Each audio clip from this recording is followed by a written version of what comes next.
There seems to be a whole range of ideas current right now to do with commonality, community, compassion, shared understandings, universality of human experience. Basically arguing from a whole different set of disciplinary standpoints the idea that humankind at the very least, possibly more than humankind, would find some sort of benefit from starting to think of itself not in terms of a series of discrete individuals, or rather the discrete individual being a kind of default setting for what it is to be human. A change from that to a much more wide-reaching understanding of what it might mean. I'm just trying to think of some concrete examples. Well, certainly someone like Karen Armstrong, the theologian, talks about that. I think there was a TED talk quite recently when she talked about that. The term she used was compassion, feeling with. Elsewhere, let's have a think where else you find it. Well, I think you find it quite oddly in, well, something like just the logic of what it is to be a physical body, really.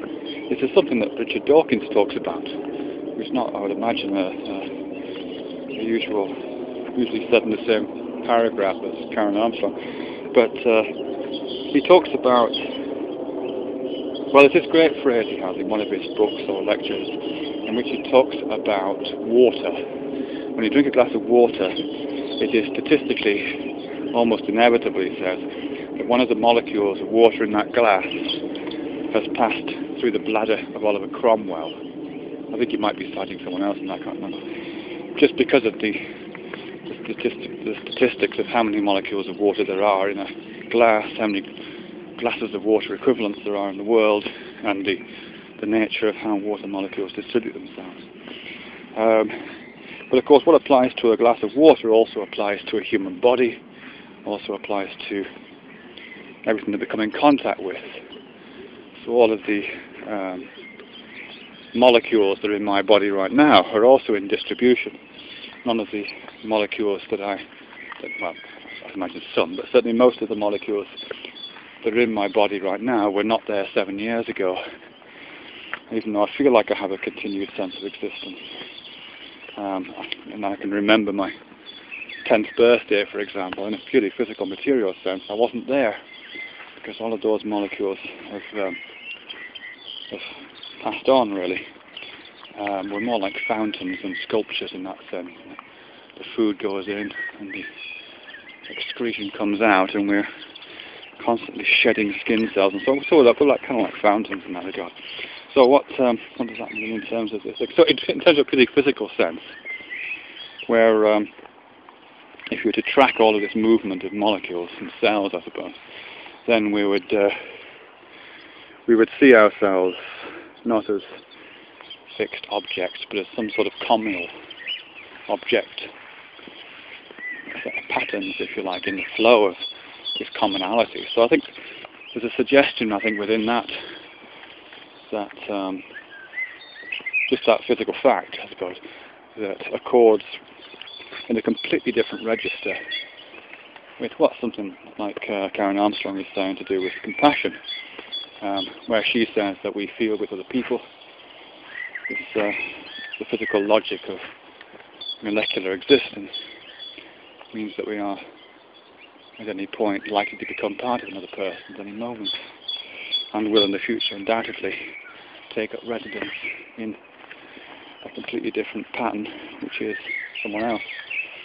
I think you also find that idea resonant in something like neuronal mirroring, which is that Galesi and that whole set of Italian researchers that's been picked up and run with by lots of other people, Ramachandran among others, which is this very simple idea that when we perceive someone carrying out an action then the neurons in our brain echo that action. So there's a kind of resonance, if you like, a kind of neuronal resonance set up in which we're all sort of singing along to these same physical actions.